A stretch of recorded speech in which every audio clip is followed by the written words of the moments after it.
You know that feeling when your stomach drops and your face gets hot, and you realize everyone in the room just witnessed your complete and utter humiliation?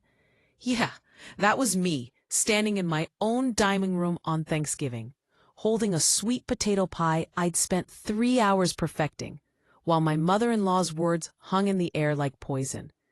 You can take the girl out of the hood, but she didn't even finish the sentence. She didn't have to. Let me back up, because this story, my story, doesn't start with that moment. It starts way before, with 100 tiny cuts that I kept telling myself weren't that deep. You know how we do it, right? We excuse things. We say, she's just set in her ways, or he's caught in the middle, or my personal favorite lie I told myself, it'll get better once she gets to know me. Spoiler alert, it didn't get better. I'm Shanice. I'm 35 years old, and up until that Thanksgiving, I thought I had my life together. Senior marketing director at a Fortune 500 company? Check. Beautiful house that I bought with my own money before I even met my husband? Check. The kind of confidence that comes from building yourself up from nothing, putting yourself through college, and proving every doubter wrong? Check, check, check. But here's the thing about confidence. It can be chipped away so slowly you don't even notice it's happening. Like termites in the foundation of a house. Everything looks fine on the outside until one day something shifts and you realize the whole structure is compromised. That Thanksgiving was my something shifted moment. Marcus and I had been married for 3 years. 3 years of me trying to win over his mother, Margaret. 3 years of holiday dinners where I wasn't quite good enough. Family gatherings where I was somehow always the outsider, and conversations where my accomplishments got a tight smile, while his sister Diane's mediocre updates got standing ovations. But I'm getting ahead of myself again. Let me paint with a picture of that day, because you need to understand just how much effort I put into trying to be accepted by these people. I'd taken the entire week off work, a whole week of my precious PTO to plan the perfect Thanksgiving. I'm talking Pinterest-level planning, honey. I had color-coordinated sticky notes, a cooking timeline broken down by the hour, and I'd even done a practice run of the turkey the weekend before just to make sure I had the timing right. My kitchen on Thanksgiving morning looked like a beautiful disaster. Pots everywhere, the smell of butter and herbs filling every corner of the house.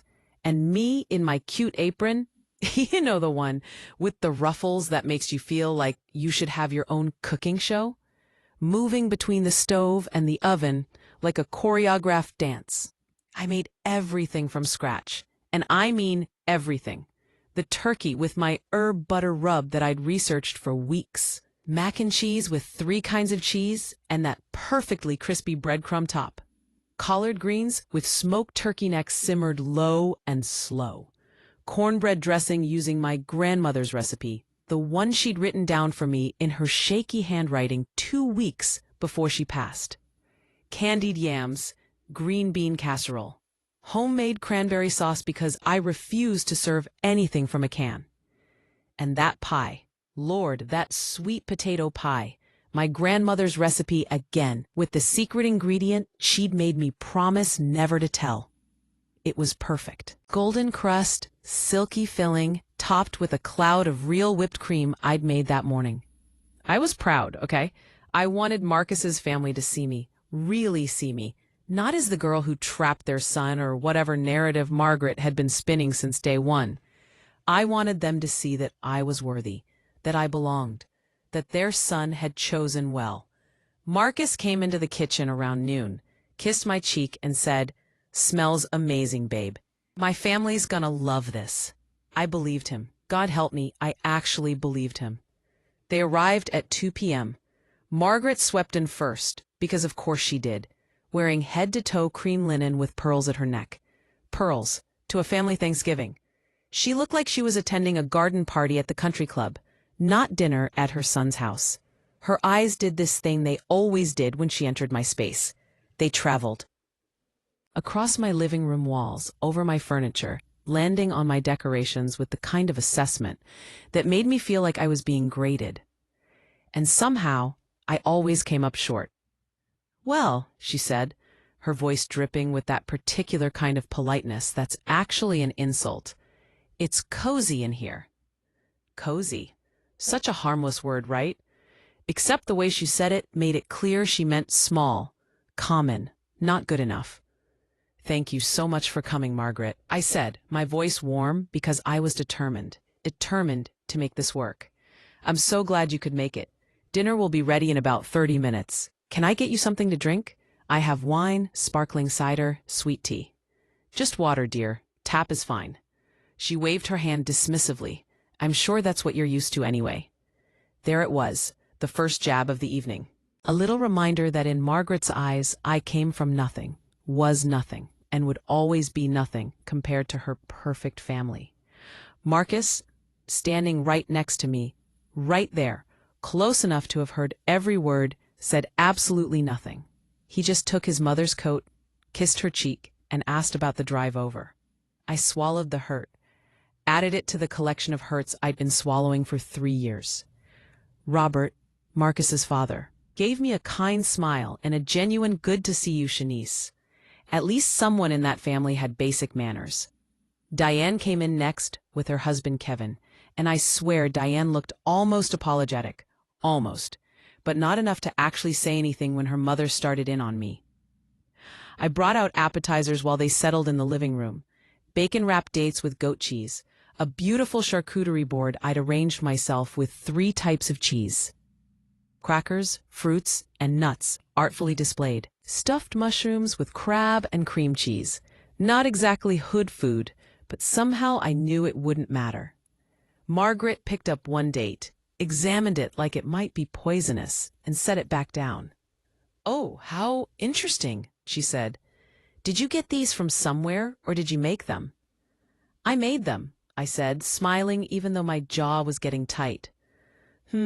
That was it, just But that single sound carried so much judgment, I felt it in my chest. Diane took a mushroom, ate it, and said, "These are really good, Shanice." Finally, a compliment. But Margaret cut in immediately. "Well, mushrooms are hard to mess up, dear." And just like that, my moment was gone. When I announced dinner was ready, everyone moved to the dining room, and I felt a flutter of hope again. Maybe the main meal would win them over. Maybe once they tasted everything, Margaret would finally admit, even grudgingly, that I could do this, that I was good enough. My table looked gorgeous. I'm not being conceited. It genuinely looked beautiful.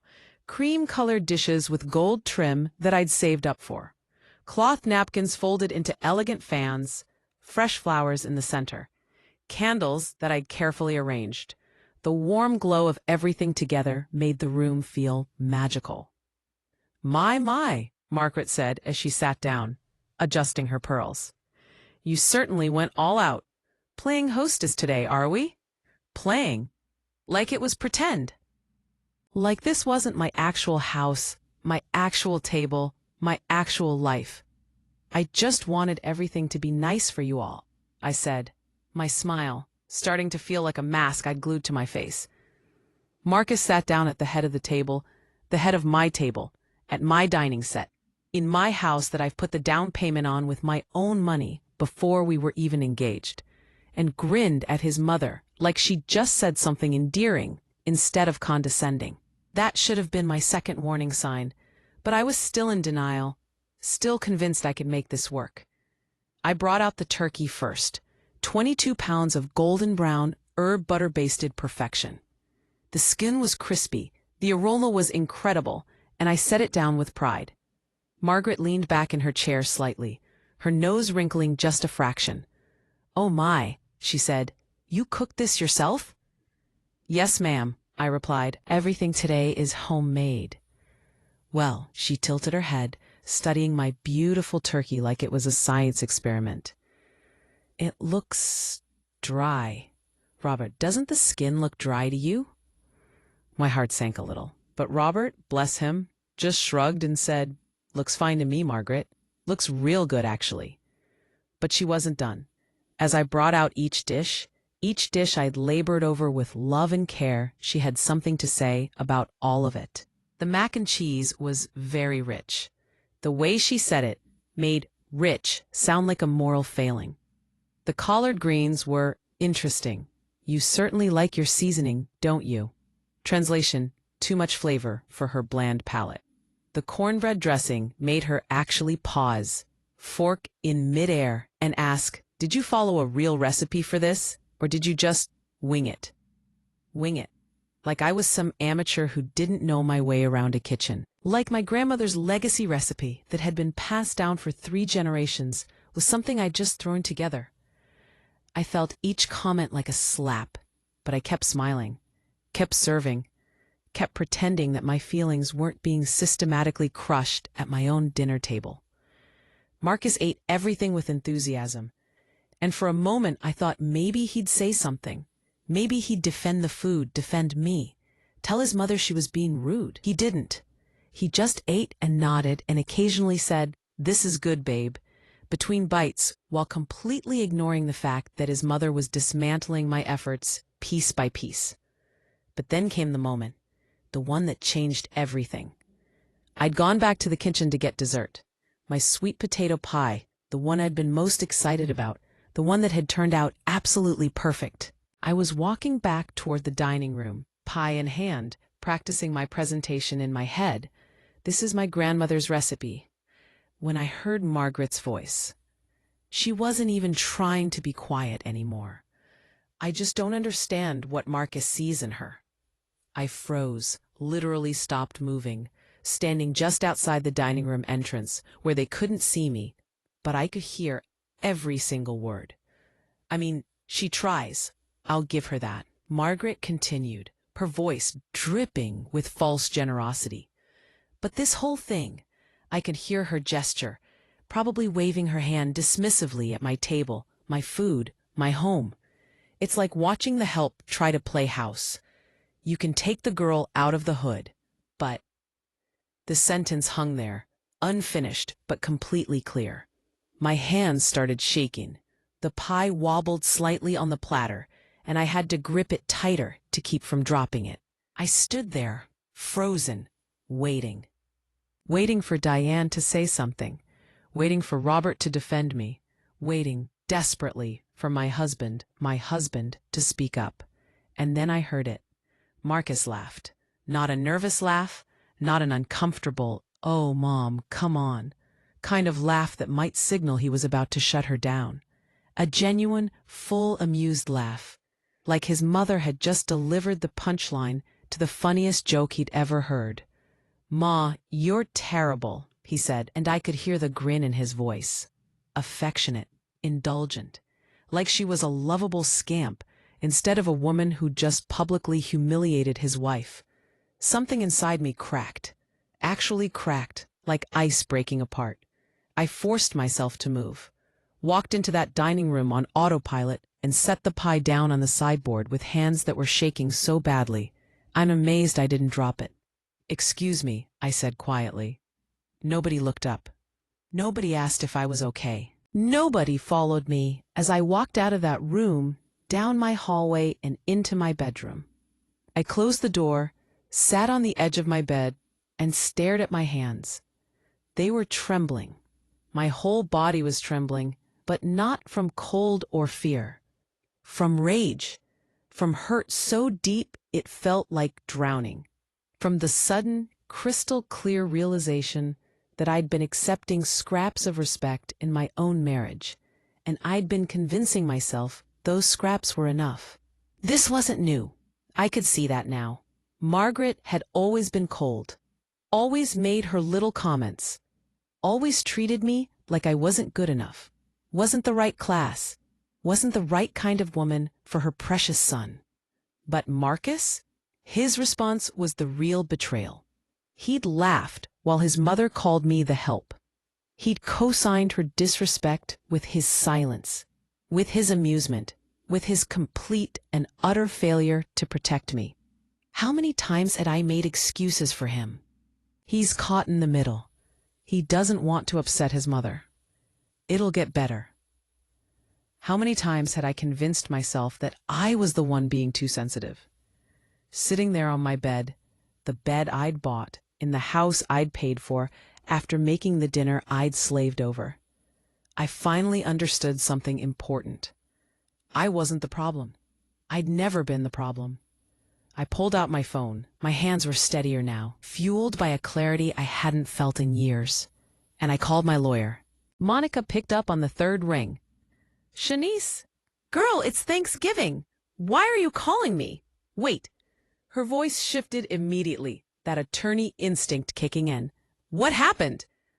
Monica had been my lawyer when I bought the house. She'd handled the closing, made sure everything was in my name, and afterward, we'd grab drinks and somehow became friends. Real friends.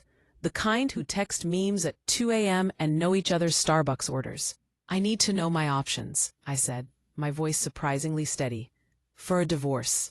Silence. Then, "I'm coming over. Don't you dare tell me no. I'm bringing wine. His family's still here. Even better, I'll be there in 20 minutes. She hung up before I could argue. I sat there on my bed, phone in my lap, and suddenly everything from the past 3 years started playing in my mind like a movie I'd been too close to see clearly. It wasn't just today. Today was just the moment the dam finally broke. There was the time 6 months into our marriage when Margaret had accidentally sent out family reunion invitations to everyone except me. Marcus had shrugged it off. "She probably just thought I'd tell you," he'd said. When I'd shown up anyway, Margaret had made a whole production about not having enough food, looking at me pointedly while saying it. Marcus had laughed it off then too. There was the time Margaret had introduced me to her friends at church as Marcus's wife, with such a pinched expression. You'd think she was announcing a terminal diagnosis. One of the ladies had asked what I did for work, and before I could answer, Margaret had jumped in with, "Oh, she works in marketing, I think, one of those corporate jobs." Like my 6-figure salary and director title were something embarrassing. Like I should have been ashamed of my success, instead of proud. Marcus had been standing right there. He'd said nothing. There was the Christmas when Margaret gave Diane a diamond bracelet and gave me a gift card to TJ Maxx. A gift card for $25. Marcus had said his mom was on a budget this year, and I shouldn't take it personally. His sister got diamonds. I got discount store money. And I'd smiled and said thank you like a damn fool.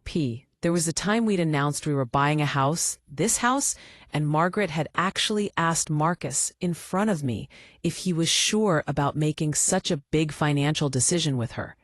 Like I wasn't putting down the entire down payment. Like my credit score wasn't 50 points higher than her son's. Marcus had assured her it was our decision together, which sounded supportive until you realized he never once mentioned that I was the one actually buying it. There was the Easter dinner where Margaret had forgotten to save me a seat at the table, and I'd had to eat my plate standing in the kitchen. Marcus had been so busy catching up with his cousins. He hadn't even noticed I was gone for 45 minutes. There was every single time Margaret called him. Every single time she'd talk to him for 20 minutes, and if I was in the room, she'd never once ask to speak to me or even acknowledge my presence. Not to tell Shanice I said hello. Nothing. And Marcus, he'd just chat away like it was completely normal for his mother to pretend his wife didn't exist. There were the comments. God, so many comments. Each one small enough that calling them out felt like overreacting. But together, they formed a pattern I'd been refusing to see. "Your hair looks so interesting today." Translation: unprofessional, too ethnic, not good enough. "Marcus, are you sure you're eating well? You look thin," said while staring at my cooking like I was trying to poison him. "I saw the cutest girl at the country club, Marcus. Remember Sarah? She's single again," said directly in front of me, like I was furniture. Well, I suppose everyone has different standards for housekeeping. After visiting our home that I'd spent hours cleaning. Every single time, Marcus had either laughed it off, changed the subject, or worse, agreed with her in some subtle way that made me feel like I was losing my mind. I'd told myself I was being too sensitive, that I needed to have thicker skin, that this was just how families were, and I was an only child who didn't understand big family dynamics. I'd gaslit myself for 3 years. But here's what really got me. Sitting there on that bed. It wasn't even just Margaret. It was Marcus. My husband had never once, not one single time, stood up for me. Not to his mother, not to his sister, not to anyone in his family.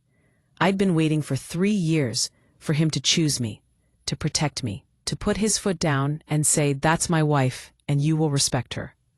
It never happened. Instead, he'd laugh when his mother disrespected me. He'd stay silent when she dismissed my accomplishments. He'd make excuses when she excluded me. He'd tell me I was overreacting when I tried to explain how hurt I was. "She's just old-fashioned," he'd say. "She doesn't mean it like that," he'd say. "Why do you always have to start drama at family events?"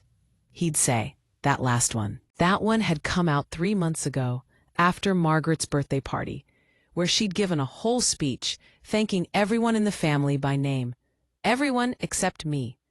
And Marcus had told me I was looking for reasons to be upset when I'd cried about it in the car.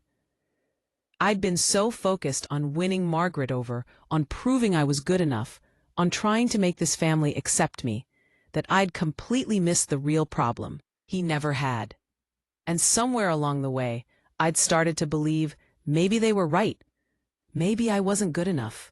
Maybe I was too sensitive, too ghetto, too something that made me unworthy of basic respect and human decency. Sitting there in my bedroom, I felt something shift inside me, like waking up from a bad dream, except the dream had been my marriage. I thought about my life before Marcus. I'd been confident, strong. I didn't take disrespect from anyone. I'd built myself up from nothing, put myself through college while working 2 jobs, climbed the corporate ladder despite every obstacle, bought my own house at 32 years old, when everyone said I should wait until I was married. I'd been proud of who I was. When had I lost that? When had I started shrinking myself to fit into Marcus's family's cramped little box of who they thought I should be? My phone buzzed. A text from Marcus. "Where'd you go? We're about to cut the pie." Not "Are you okay?" Not "My mom crossed a line, I'm sorry." Not "I'll handle this." Just wondering where I'd gone, like I was being rude by not serving dessert to people who just humiliated me. I didn't respond. Another text came through, this time from Monica. "Outside. You coming to let me in, or do I need to kick the door down? I will do it. You know I will." I almost smiled. Almost. I stood up, smoothed down my dress, the beautiful burgundy dress I'd worn, because I'd wanted to look nice, wanted to feel confident, and looked at myself in the mirror. My eyes were dry. I hadn't cried, I realized. I'd been too angry to cry, or maybe I'd just run out of tears to waste on people who didn't value them. I looked good. Damn good, actually. My makeup was still perfect, my hair was laid, and despite everything, I still looked like a woman who had her life together. I needed to remember that. I needed to remember who I was before I'd let these people make me feel small. I walked back down the hallway toward the front door. I could hear them in the dining room, voices carrying, the sound of forks on plates. They were eating my pie, probably critiquing it while they enjoyed it.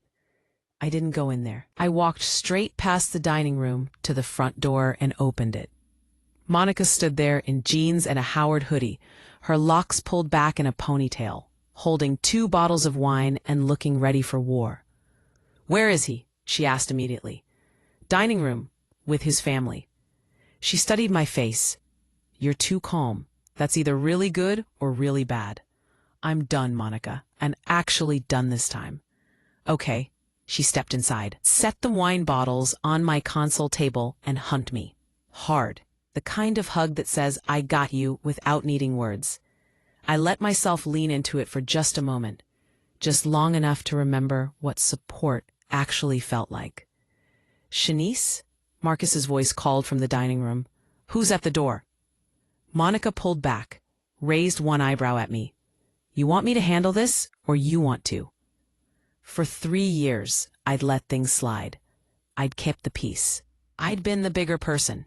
I'd swallowed my hurt and my anger because I didn't want to be the angry black woman stereotype they probably already saw me as.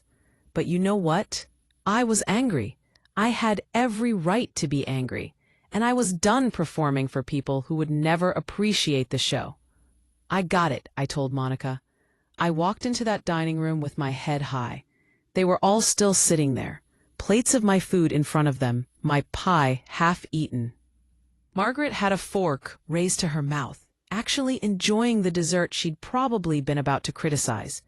Marcus looked up, smiling like nothing was wrong. "There you are. Monica here? Tell her to come join us. There's plenty of." "Everyone needs to leave," I said calmly. The room went silent. "What?" Marcus's smile faltered. "I said, everyone needs to leave. Now." Margaret set down her fork slowly, her face arranging itself into that expression of wounded dignity she did so well.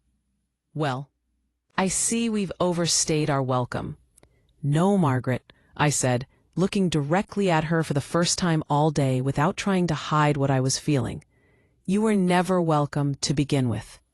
Not with the way you treat me, but I kept inviting you anyway, because I was trying to be a good wife, a good daughter-in-law, trying to earn something you were never planning to give me." "Shanice?" Marcus stood up, his voice taking on that warning tone he used when he thought I was causing drama. "Sit down, Marcus." I didn't raise my voice. Didn't have to. Something in my tone made him actually pause. "You don't get to tell my family?" he started. "In my house?" I interrupted. "Yes, I absolutely do. This is my house, my table, my food that everyone just spent the last hour insulting while eating it anyway. And I'm done pretending this is okay." Diane looked uncomfortable. Kevin was staring at his plate. Robert had the decency to look slightly ashamed. But Margaret? Margaret drew herself up, clutching her pearls, literally, and said, "I have never been so disrespected in my entire life." And that's when I laughed. I actually laughed, because the irony was just too much. "You've never been disrespected? Margaret, you've spent 3 years disrespecting me in every way possible, and your son has let you do it. But I'm done now, so you can finish that pie you were just enjoying despite it being too sweet, or whatever criticism you were about to make, and then you can leave." "Marcus, are you going to let her speak to your mother this way?" Margaret demanded. And here it was, the moment of truth. The moment where Marcus would finally have to choose. Would he stand up for his wife, or would he fall in line with his mother like he'd done 100 times before? Marcus looked at me, then at his mother, then back at me. I could see the calculation happening behind his eyes. "Babe, I think you're overreacting," he said finally. "Why don't we all just calm down and get out?" I said to him. "What?" "You heard me. Get out of my house. This is our house," he said, his voice rising now. "Check the deed, Marcus. My name, my down payment, my house. And right now, I don't want you in it." Monica appeared in the doorway, arms crossed, looking like the attorney she was. "You heard her. Time to go, folks." It took another 10 minutes of uncomfortable shuffling, Margaret making proclamations about never being treated this way, and Marcus trying to pull me aside to talk about this rationally, which really meant, let me convince you to back down. But I didn't back down. For the first time in 3 years, I held my ground. And eventually, they left. All of them. The door closed behind Marcus, who'd grabbed some clothes but kept insisting this was temporary and we'll talk when you calm down. And suddenly my house was quiet. Monica and I stood in my living room, looking at the disaster of a holiday I'd worked so hard to create. "You okay?" she asked softly. I thought about it. Really thought about it. "Yeah," I said, surprising myself. "I actually think I am." "Good. Now let's talk about what comes next, because, honey, we've got work to do." I nodded, feeling lighter than I had in years. I was done being disrespected in my own life. Done accepting crumbs. Done waiting for people to see my worth.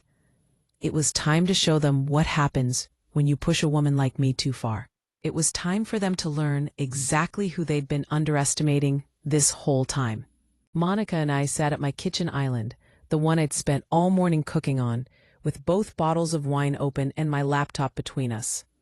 The house still smelled like Thanksgiving dinner, but the warmth I'd tried to create had been replaced with something else. Something sharper. Clearer. Okay, Monica said, pulling up a document on my laptop.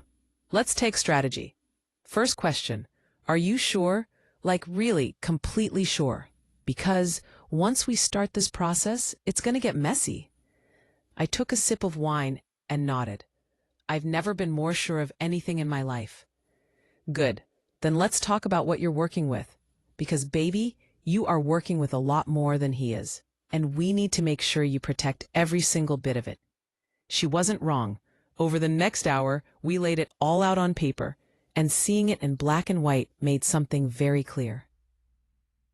I'd brought everything to this marriage, and Marcus had brought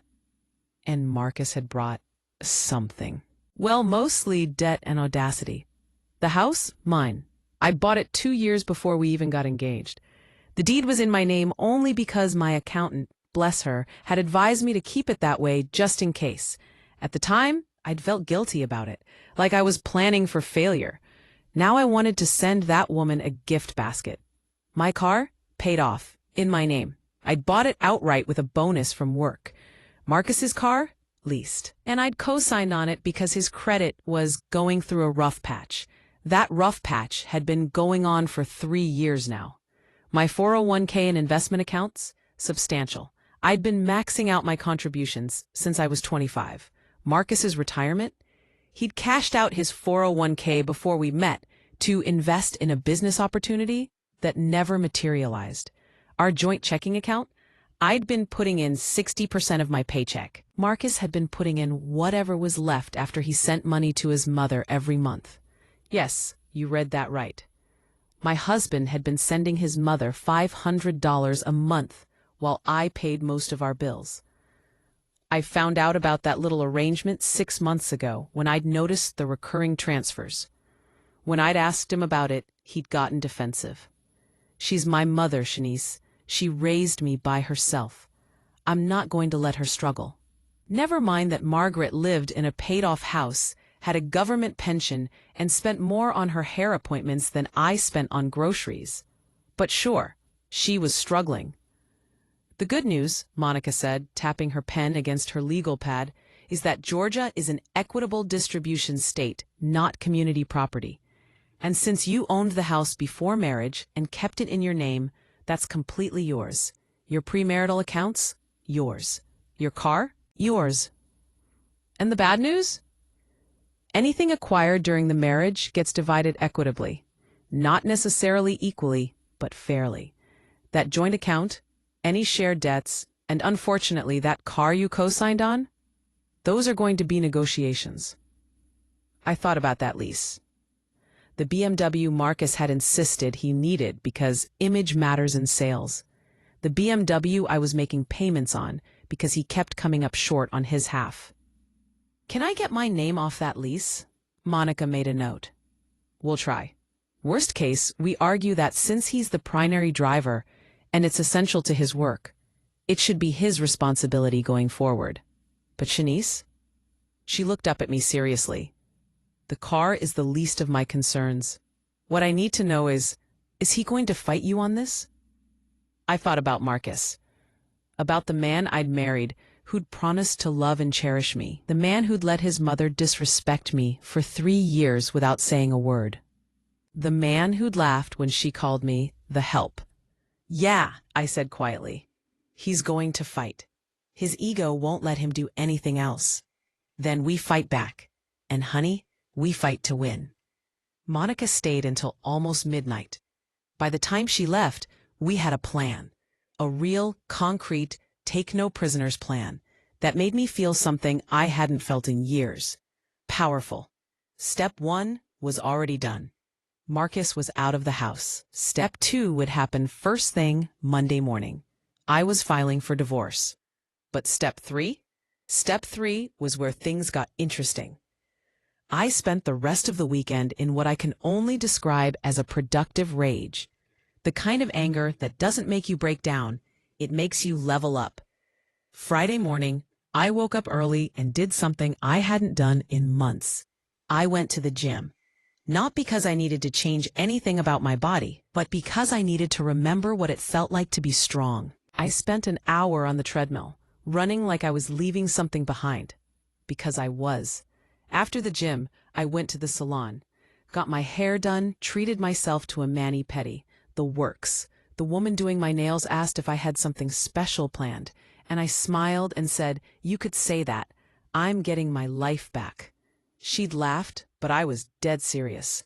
Saturday, I changed the locks, called a locksmith first thing in the morning, and by noon, Marcus's key no longer worked. I knew he'd try to come back, try to talk sense into me, try to smooth things over like he always did when I got emotional. Not this time. I also called my bank and removed Marcus from our joint checking account. Well, technically, I opened a new account and transferred my portion of the funds, the 60% I'd been contributing anyway. I left him exactly what he put in over the past 3 months, about $1,200. Was it petty? Maybe. Did it feel absolutely necessary? Absolutely. Then I did something that felt even better. I called my mother. My mama and I had always been close, but I'd been keeping her at arm's length since I got married. Not because I wanted to, but because every time I talked to her, she'd ask questions. How's Marcus treating you? His mama still giving you trouble? Baby, are you happy? And I'd gotten tired of lying.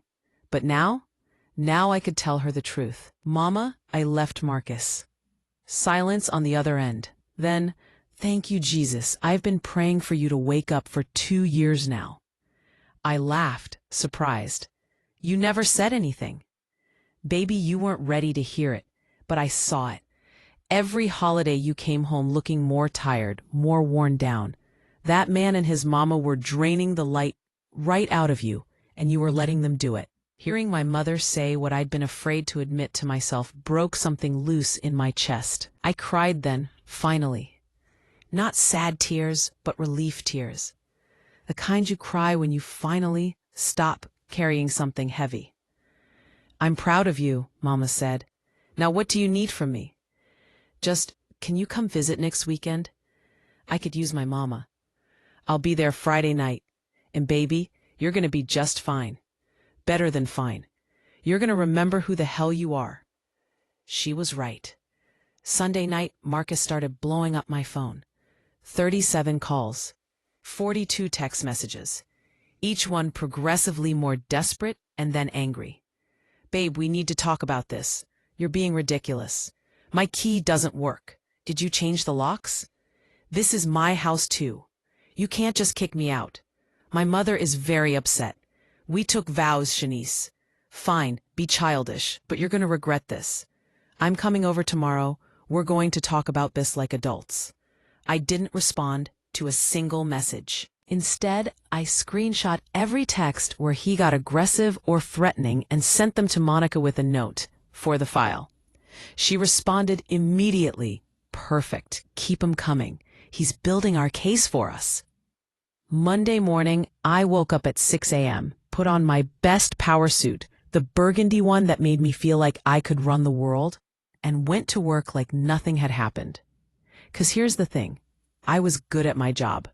Really good. And I'd let my personal life make me forget that. My boss, Patricia, called me into her office around 10 a.m. I'd been expecting it. Office gossip traveled fast, and I'm sure someone had noticed I wasn't wearing my ring anymore. Shanice, close the door, she said, her face concerned. Are you okay? You seem different. I'm getting divorced, I said simply. Filed the papers this morning. I expected sympathy, maybe some awkward there's. What I didn't expect was for Patricia to smile. Good for you, she said. I met your husband at the Christmas party last year. He spent the entire evening trying to downplay your promotion. I wanted to fire you just so you'd dump him. I laughed, surprised. You noticed that? Shanice, everyone noticed.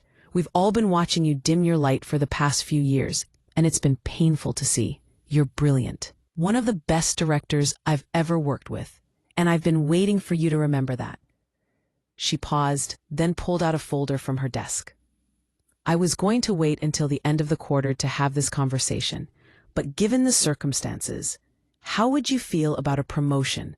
VP of Marketing, 30% salary increase, full benefits package, and you'd be heading up the new digital division. I stared at her.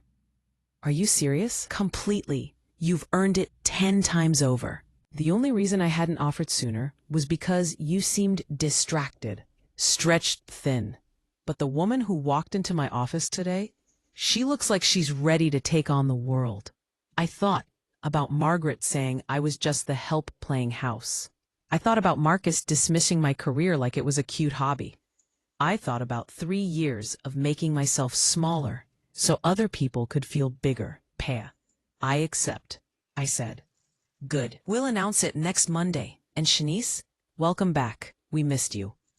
I left Patricia's office feeling like I could fly. A VP position.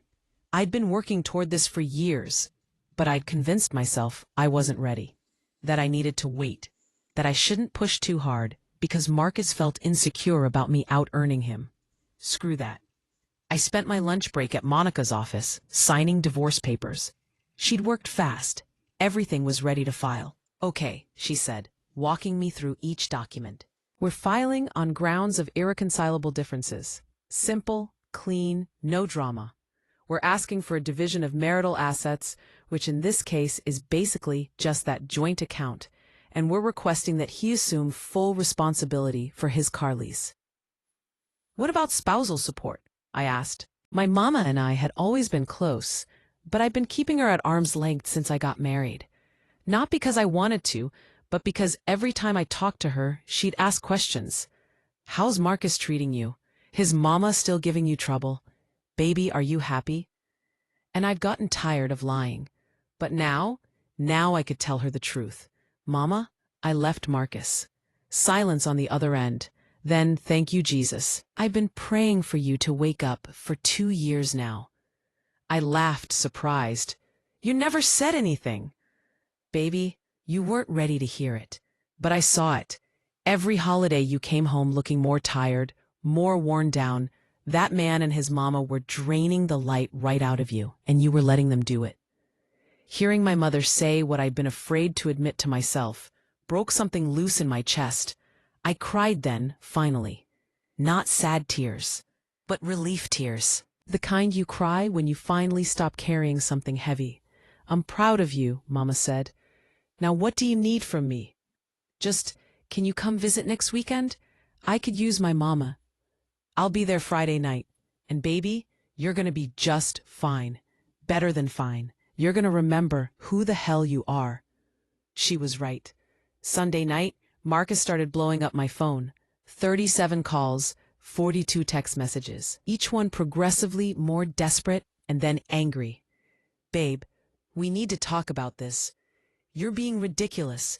My key doesn't work. Did you change the locks? This is my house too. You can't just kick me out. My mother is very upset. We took vows, Shanice. Fine, be childish. But you're going to regret this. I'm coming over tomorrow. We're going to talk about this like adults. I didn't respond to a single message. Instead, I screenshot every text where he got aggressive or threatening and sent them to Monica with a note, for the file. She responded immediately. Perfect. Keep them coming. He's building our case for us. Monday morning, I woke up at 6 a.m., put on my best power suit, the burgundy one that made me feel like I could run the world, and went to work like nothing had happened.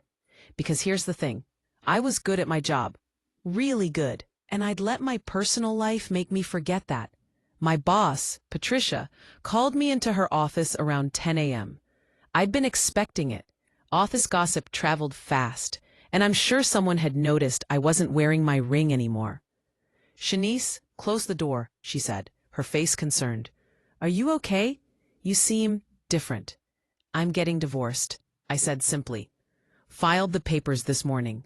I expected sympathy, maybe some awkward there's. What I didn't expect was for Patricia to smile. "Good for you," she said.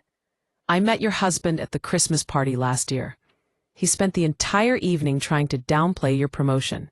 I wanted to fire you just so you'd dump him." I laughed, surprised. "You noticed that?" "Shanice, everyone noticed. We've all been watching you dim your light for the past few years, and it's been painful to see. You're brilliant. One of the best directors I've ever worked with. And I've been waiting for you to remember that." She paused, then pulled out a folder from her desk. "I was going to wait until the end of the quarter to have this conversation. But given the circumstances, how would you feel about a promotion? VP of Marketing, 30% salary increase, full benefits package, and you'd be heading up the new digital division." I stared at her. "Are you serious?" "Completely. You've earned it 10 times over." The only reason I hadn't offered sooner was because you seemed distracted, stretched thin. But the woman who walked into my office today, she looks like she's ready to take on the world. I thought about Margaret saying I was just the help playing house. I thought about Marcus dismissing my career like it was a cute hobby. I thought about 3 years of making myself smaller so other people could feel bigger. "I accept," I said. "Good. We'll announce it next Monday.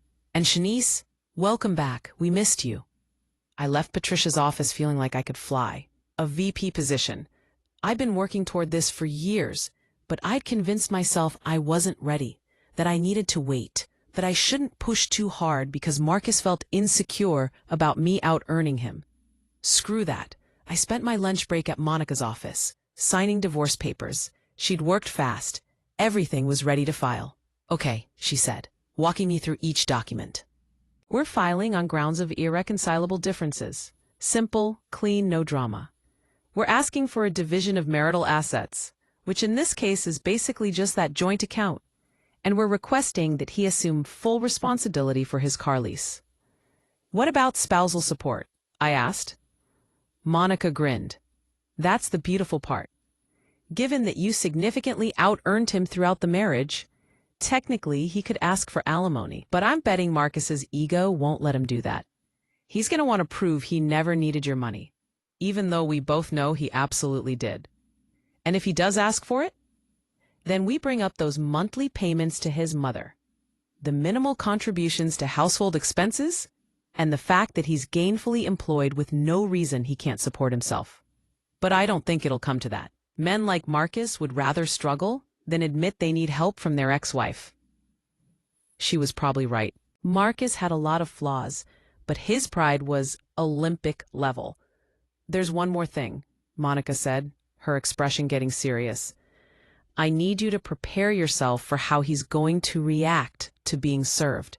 Men like Marcus, who've had the upper hand in a relationship, who've been enabled by their families to believe they're always right, they don't handle losing control well. You think he'll get aggressive? I think he's going to try every manipulation tactic in the book. He'll start with love bombing, flowers, apologies, promises to change.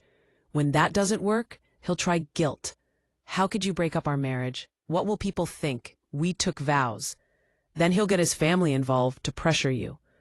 And when all of that fails," she looked at me steadily, "he'll get mean. He'll try to tear you down, make you doubt yourself, make you think you're making a mistake." "I'm not going back to him, Monica." "I know, but I need you to know what's coming, so you're prepared.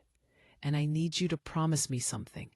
No matter what he says, no matter who he sends to talk to you, no matter how much he cries or threatens or plays victim, you don't engage. Everything goes through me. Understand?" I nodded. "Everything through you. Good. Because, baby, we're about to show Marcus and his judgmental-ass family exactly who they were messing with." The papers were served Tuesday afternoon. Marcus was at work, and according to the process server, he turned an interesting shade of purple when he realized what he was being handed. Period. He called me 47 times that day. I didn't answer once. Wednesday, the flowers started arriving. Roses. So many roses. Each bouquet came with a card. "I'm sorry. Please let's talk. I love you. We can fix this. I donated every single arrangement to a nursing home down the street. The receptionist was thrilled. Thursday, his mother called. I let it go to voicemail. Shanice, this is Margaret. I don't know what's gotten into you, but you need to stop this nonsense immediately. Marcus is a good man, and you are throwing away your marriage over nothing. This is what happens when people don't understand the value of commitment and family. Call my son and fix this before you make a mistake you can't undo. Don't be foolish, dear. I saved that voicemail too. Sent it straight to Monica with a note, Exhibit B. Friday morning, Marcus showed up at my job. Security called me from the lobby. Miss Johnson, there's a Marcus Johnson here saying he's your husband and needs to speak with you urgently. He's my ex-husband as of this week, and no, I don't want to see him. Please ask him to leave.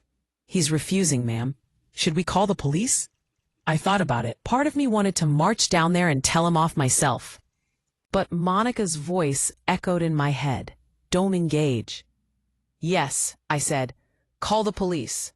And please make a formal record of this incident. 10 minutes later, security called back. Marcus had left before the police arrived, but they documented everything. Another paper for the file. That night, he sent me one final text. You're going to regret this. Everything you are because of me. Without me, you're nothing. Good luck making it on your own. I screenshot it, sent it to Monica, and then I did something I should have done a long time ago. I blocked his number, blocked him on every social media platform, blocked his mother, his sister, his whole family. And then I poured myself a glass of wine, put on my favorite playlist, and looked around my house. My beautiful house that I bought with my own money. My sanctuary that I'd been sharing with someone who didn't value it or me. It was quiet, peaceful, mine. For the first time in 3 years, I felt like I could breathe. My phone buzzed. A text from my mother. How you doing, baby? I smiled and typed back. I'm doing great, Mama. I'm doing really great. And I meant it. Because here's what Marcus and his family never understood. I didn't need them to see my worth.